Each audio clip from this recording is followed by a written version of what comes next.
Welcome back everyone.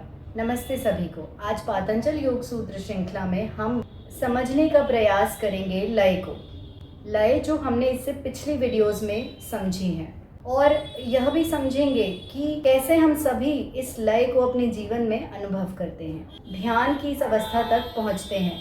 परंतु एक दिक्कत होती है, हम लय को अनुभव ज़रूर करते हैं, इस स्थिति तक पहुंचते भी हैं, परंतु यह स्थिति स्थिर नहीं होती, फ्लक्चुएट करती है, उतार चढ़ाव करती है। विषय और वस्तुओं पर अपनी चेतना को अटका कर रखते हैं और चेतना के स्तर को ऊंचा नहीं उठा पाते।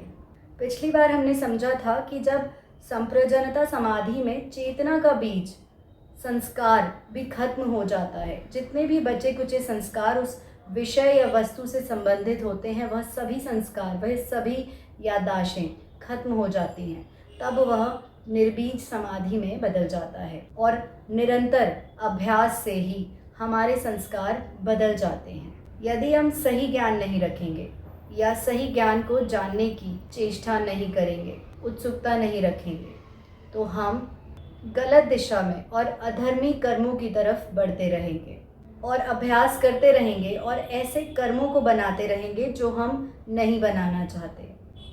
कर्म चाहे मन के स्तर पर हो, चाहे बाहर फिजिकल भौतिक स्तर पर हो, वह नज़रिया अलग अलग है, पर हम कर्म कर ही रहे हैं। मन के अंदर कर रहे हैं या मन के बाहर कर रहे हैं, तो दोनों ही एक ही बातें हैं, बस अलग अलग तरीके से देखी जा रही हैं। आउटपुट एक ही है। अब यहाँ मैं विज्ञान को भी जोड़ना चाहूँगी।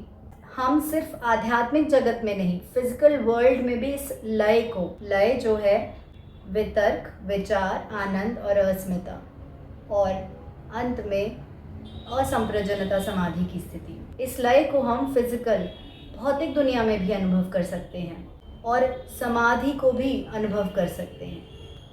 आध्यात्मिक जगत में तो हम ध्यान लगाते हैं, मन के अंदर, हमारे चित्त के अंदर सभी चीज़ें महसूस करते हैं, परंतु मेरा खुद का पर्सनल, खुद का अनुभव है जिसमें मैं मानती हूँ कि हम भौतिक दुनिया में भी समाधि को अनुभव कर सकते हैं। किसी भी एक विषय पर अपने को केंद्रित करके हम समाधि की स्थिति को अनुभव कर सकते हैं। यदि आप सभी जानना चाहते हैं तो कमेंट्स करिएगा।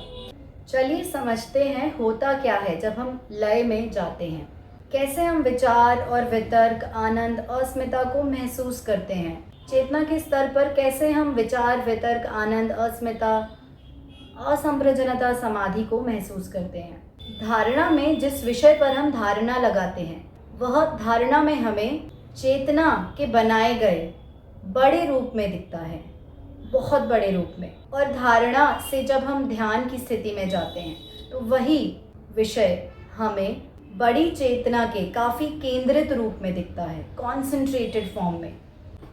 और वितर्क समाधि में वही विषय, वही वस्तु जो हमने धारणा में शुरू की थी, वही हमें सुप्रामेंटल रूप में दिखता है। वही सेम वस्तु, विषय हमें सुप्रामेंटल रूप में दिखता है, सुप्रामेंटल फॉर्म में दिखता है। सुप्रामेंटल अर्थात सत्य और ज्ञानी रूप में। यह मानव बुद्धि से परे चेतना का सर्वोच्च स्तर है। और विचार स्थिति में वही वस्तु, वही विषय हमें विचारशील रूप में दिखता है। कह सकते हैं विचार स्थिति में हम दृष्टा बन जाते हैं थोड़े समय के लिए। आनंद की स्थिति में वही विषय, वही वस्तु हमें चेतना के प्रसन्न रूप में दिखता है, परंतु अभी भी हमसे विषय और वस्तु छूटी नहीं है। अभी भी हमारे संस्कारों में, हमारी याददाश्त में विषय या वस्तु है, बस उसे देखने का तरीका, पैटर्न बदल गया है। यहाँ पर फ़ायदा क्या होता है? इससे फ़ायदा यह होता है कि हमारा रिएक्शन, हमारा जवाब आउटर वर्ल्ड में, भौतिक दुनिया में बदल जाता है उस विषय या वस्तु के प्रति। पहले जैसा नहीं रहता, क्योंकि अब हमारी चेतना के देखने का पैटर्न बदल गया है। और यही करती है समाधि या फिर ध्यान हमारे मन के चित्त के साथ। और जब जब विषय का चिंतन छूटेगा, तभी विराम प्रत्यय की स्थिति आती है। अब आखिरी स्थिति असंप्रज्ञानता समाधि की स्थिति में विषय या वस्तु का बोध घुल जाता है, छूट जाता है, जागरूकता पूरी घुल जाती है, फिर से जागृत हो सकती है। परंतु जब इस बार फिर से जागृत होगी तो वह पहले जैसी जागरूकता नहीं होगी। अब जो जागरूकता होगी वह गहरी होगी और जागरूकता बड़ी होगी। जागरूकता का पैटर्न बड़ा होगा और विषय की जागरूकता भी बड़े लेवल पर होगी। असंप्रज्ञानता समाधि स्थिर स्थिति नहीं है, हमेशा के लिए नहीं है।